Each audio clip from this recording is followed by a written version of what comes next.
Wendy, Traverse City, Michigan. Great to have you as we hit back to the phones. How are you doing?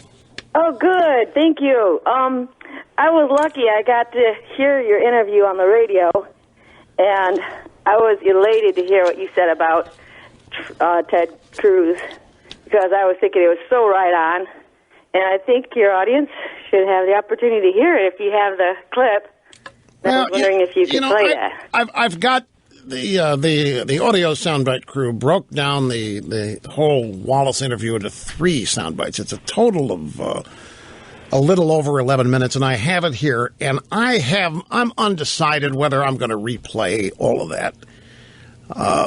But I can tell you what I said about Cruz, especially since so many people missed it if they were watching the 3rd airing of Fox News Sunday yesterday. The 3rd airing is at 6 p.m. Eastern on the Fox News channel. And as soon as it's in a lightning round where he mentions a name and the guest fires back with an answer. So he's going through these names. He mentioned, started off with Trump and then Ben Carson and then went to Cruz. And as soon as I began my answer on Cruz, they broke into the program on Fox News for breaking news alert on whatever was going on in Brussels. People didn't hear it. Here's what I said about Cruz, and I'm just going to read it from the transcript. I have to play a 2-minute bite to get to it. Brilliant, conservative, through and through, trustworthy, strong, confident leader, somebody in whom you can totally depend. Wallace did not ask for an expansion on any of those, so went next to Jeb Bush. And on down the line. So that's what I said about Cruz. You heard me. Everybody heard. Well, no, they might not have heard what I said. That's right, because they didn't come back until the discussion of Rush Revere and the Star Spangled Banner.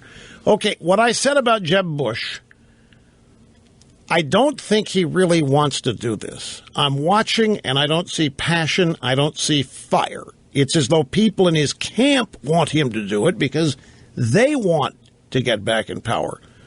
But I just don't see Jeb with all that energy that says, I need this. The country needs me. I can't wait to do this. I just don't see any of that.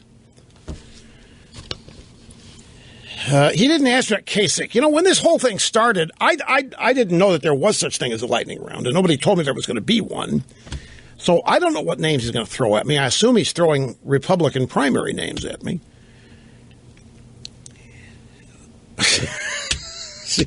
Snerdley knows something that you don't. When this was all over, and we're doing the post-mortem on the interview here, the staff is asking me about that. And I said, I kept waiting for them to mention Kasich. That's who I thought they were going to get to eventually and mention Kasich, but they didn't mention Kasich. So now Snerdley's in there trying to stir things up by asking me over the IFB, what were you going to say about Kasich? I'll bite.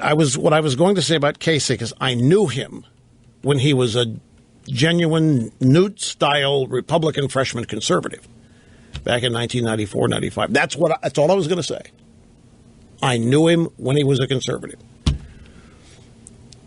They didn't answer about Rubio either, and which I thought was kind of puzzling. You know, Rubio was the first guest.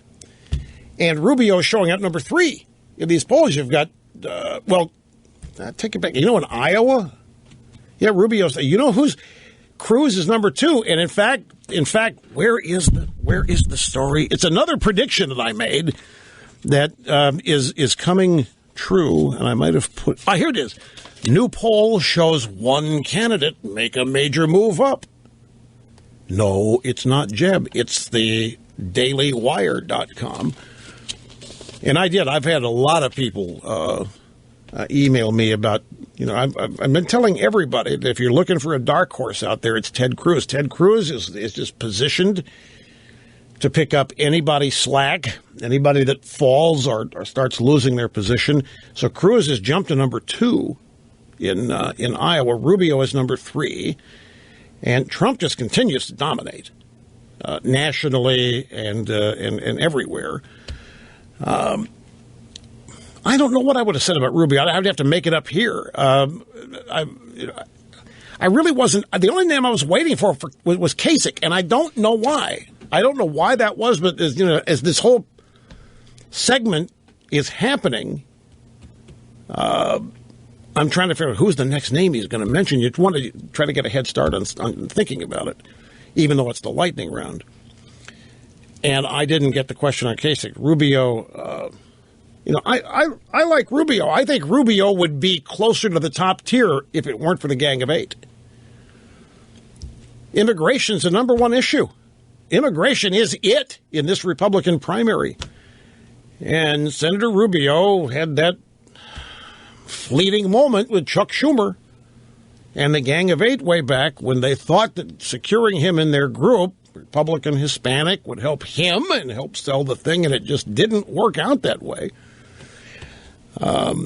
So, top of my head, that would have been what I would have said more than likely, but who really knows? The moment has passed, but this has too.